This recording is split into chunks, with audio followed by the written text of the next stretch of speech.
না না কোনো গাড়ি চলবে না। দেখা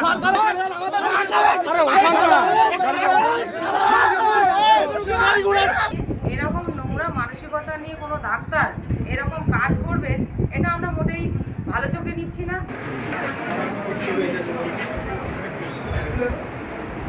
ঘটনা দেখার কিছু নেই, আমাদের সিওএ স্যার পাঠিয়েছেন এনকোয়ারি কমিটি, 3 সদস্যের এনকোয়ারি কমিটি ফর্ম করা হয়েছে। আমরা এনকোয়ারি করলাম এবং আমরা অলরেডি রিপোর্ট সিওএ স্যারকে সাবমিট করেছি। কোন ঘটনার এনকোয়ারি? অভিযোগটা কি ছিল?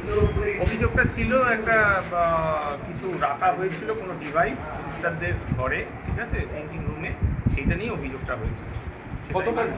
কতটা গুরুতর? হ্যাঁ, অভিযোগ তো ডেফিনেটলি গুরুতর অভিযোগ, ঠিক আছে। আমরা সেটা দেখলাম, আমরা আমাদের রিপোর্ট অলরেডি সাবমিট করেছি। ওই একই ডক্টরের বিরুদ্ধে স্টেপ কি না?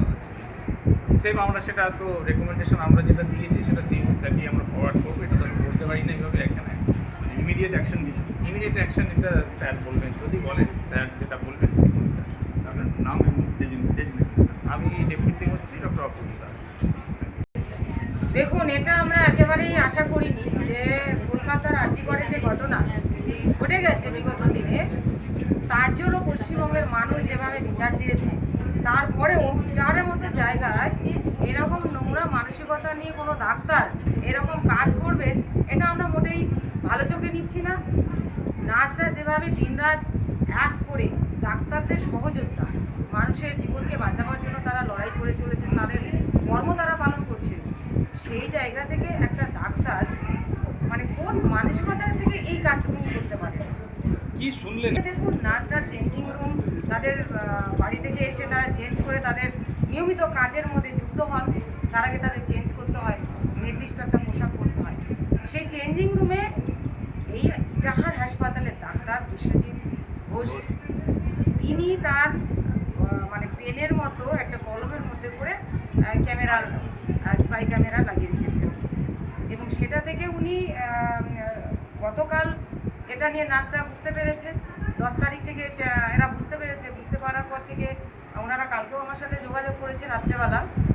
তো সেটা নিয়ে এখন সকালবেলা বিএমএইচও স্যার উনি কী করেছেন, উনি পানিশমেন্ট দেওয়া বা ওনার তো কমপ্লেন করার আগে দরকার ছিল, উনি আবার সেই আজকে আবার ডিউটিতে ওনাকে দিয়েছে। কেন দিয়েছে, কোনো স্টাফ নেই বা কি, সেটা আমরা বলতে চাইছি না, কিন্তু একটা অপরাধী লোককে যে একটা মহিলাদের সম্মান নিয়ে চিনিমিনি খেলছে, যে মহিলাদের শ্লীলতাহানির মতো একটা কর্মক্ষেত্র তিনি করছেন, তাকে আবার পুনরায় কেন কীভাবে ডিউটি দিতে পারে? এটাকে ধামাচাপা দেওয়ার চেষ্টা করছেন। তো সেই ধামাচাপা দেওয়া যে সফল হবেন না, মানুষ তার ন্যায় বিচারের জন্য যেভাবে লড়াই করেছে, আমরা তার পাশে আছি। আর তার যথাযোগ্য শাস্তি হবে, এই শাস্তি দেওয়ার জন্য আমরা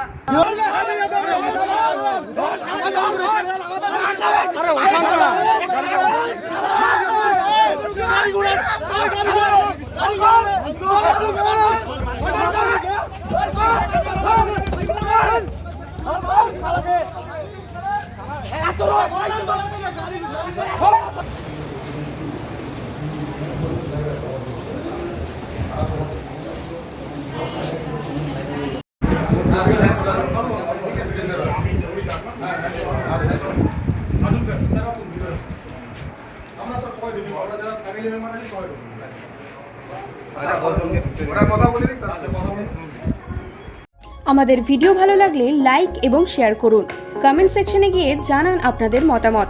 আরও ভিডিও পেতে আমাদের চ্যানেল সাবস্ক্রাইব করুন এবং প্রতি মুহূর্তে খবরের আপডেট পেতে প্রেস করুন বেল আইকন।